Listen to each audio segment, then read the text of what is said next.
I don't know how many of my listeners happen to live in London and subject themselves to the misery of TfL on a regular basis.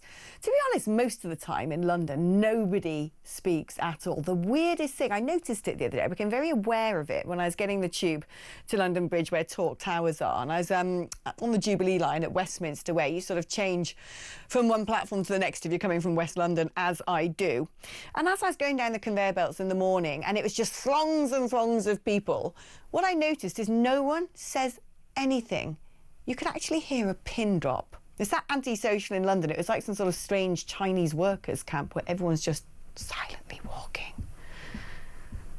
That's it, just silently walking and glaring at each other because they're so tightly packed in. And yet then you get on a certain bus or a certain tube at a certain time of night and there's always some oik either sharing his hip-hop grime stabby music at 1,000 decibels, which no one asked for, or worse still, right, something which foreigners seem to do that I've never seen a British person do this, ever.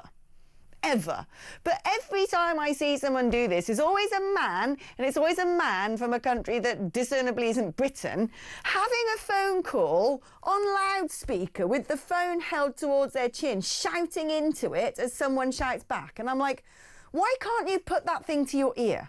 What is wrong with you? Anyway, playing loud music on trains should be illegal. That is according to the Liberal Democrats. They want to see offenders fined up to £1,000 under the plans, which have also been backed by the Conservatives. I want to speak to Candice Holdsworth about this. Candice, your thoughts, because I don't like antisocial behaviour. I don't like oiks playing loud music on trains, putting their feet on seats and all the rest of it. My only fear is, having moaned about all of this, that these things end up a thin end of the wedge, don't they? Where all of a sudden it starts off with the oiks playing the loud music and then noise pollution becomes all manner of other things that jobs-worth conductors will decide they're going to come over and issue you penalty notices for. Yeah, but then there'll be the stocks next for, people who cycle on pavements. So I think any party who gets behind that would win in a landslide. Yes. Like, Ed Davey from the Lib Dems, he would never need to campaign again. He could just go on water slides and pratfalls. It would bring out the silent majority. Prison sentences for playing music loudly on trains, and the stocks for people who ride their bikes on pavements. Yeah, line bikes, just looking at a line bike should get you imprisoned as far as I'm concerned. Yeah. But no, we have had this huge uptick in antisocial behaviour, and I think most of the time, there's one thing if there's a group of people sitting there having fun. You often get it if you're on a train and it's, a train that ends up going to a race course and there might be some old football match or something, and there might be a group of lads all sitting there laughing, their cans are carling or whatever, playing each other videos. It doesn't bother me, actually. I just think, yeah, whatever. Humans need to talk and have fun. And, most Brits are a bit tentative when it comes to doing that. But the people who this concerns are the people who do it in a provocative manner. And we all know who they are, who deliberately play music loud to signal their presence. They're usually the same kids who have their hoods all the way up and a COVID mask on and look pretty threatening. But the problem is with our two-tier system, they're probably not the ones that the police are going to go after anyway, because the police are largely told if it's a small peccadillo of an incident and someone's from a minority, you best not get involved. I know, and people are so hesitant to do it because they know if they do, they'll just get a stream of invective directed at them or something worse. But I do think this is a serious issue, and I've noticed people talking about it more and more and more, how much they hate taking the bus or the train because there's always people playing loud music or having loud conversations. And I think it's a pity that we might have to take more sort of heavy-handed means to stop people doing it. But I think there's just been a breakdown in order in public space. I just don't think people respect public space as much as they used to. And it's something that's shared between all of us. And I feel like people sometimes have their nerves on edge when they're traveling because there's always something very irritating, and music played through a tinny speaker like that is the most irritating thing in the world. It's not just the sound, it's also because that person is being rude to you, and you know it, and they know it.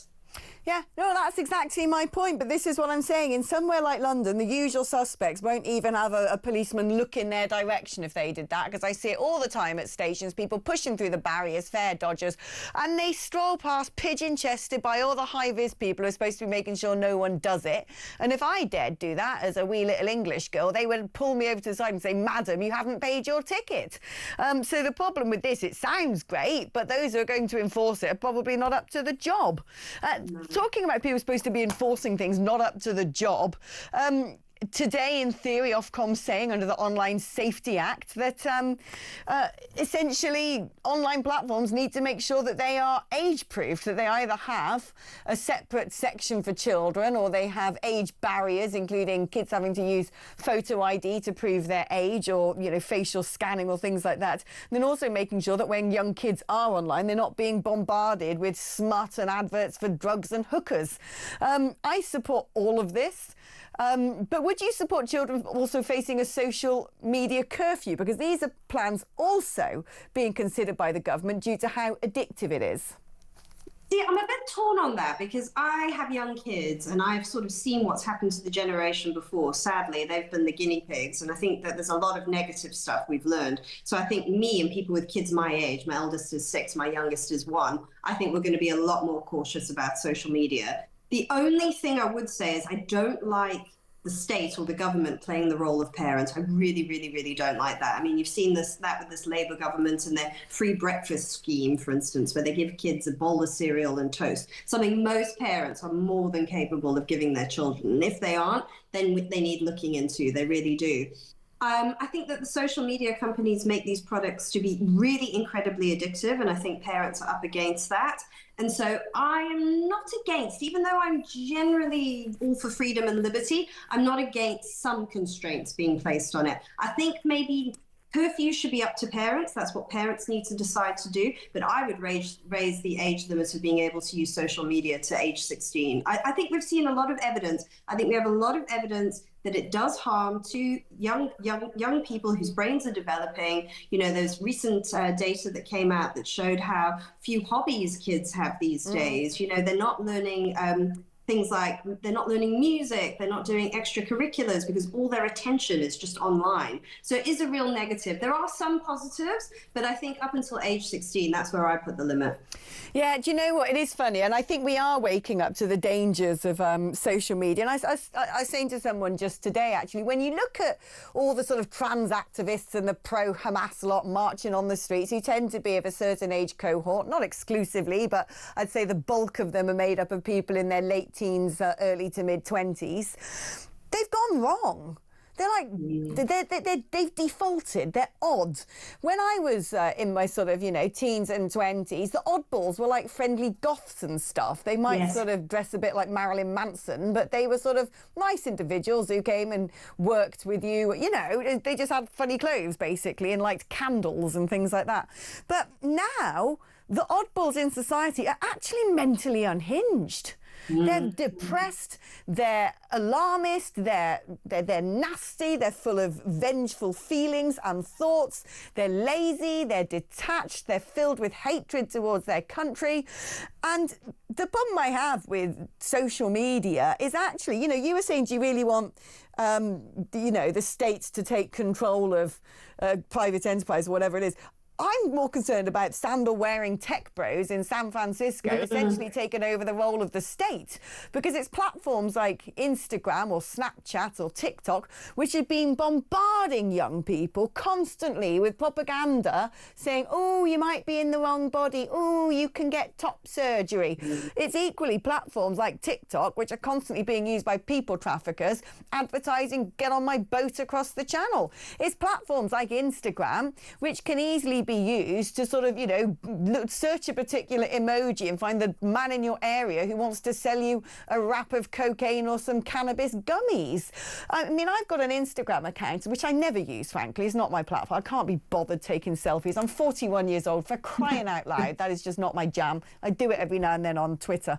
But But I've got Instagram, which I never go on to. Every now and then I look in my messages, and I'm amazed how many messages I am sent by people called, like, you know, Ruby Lily, saying, do you want to join my, you know, hot and heated party? And I'm going to do all these vile things with my vagina. And I'm like, how did this get in my inbox?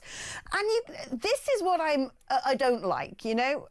I remember someone once saying, it might have been, what's her name, Coates, who was that Tory MP, but Miriam Cates? That's it, Miriam Cates, saying that the problem with social media is a bit like walking down a high street where you've got a shop selling drugs here, a big sign saying free sex here, people, you know, nicking from you. You know, it's the Wild West.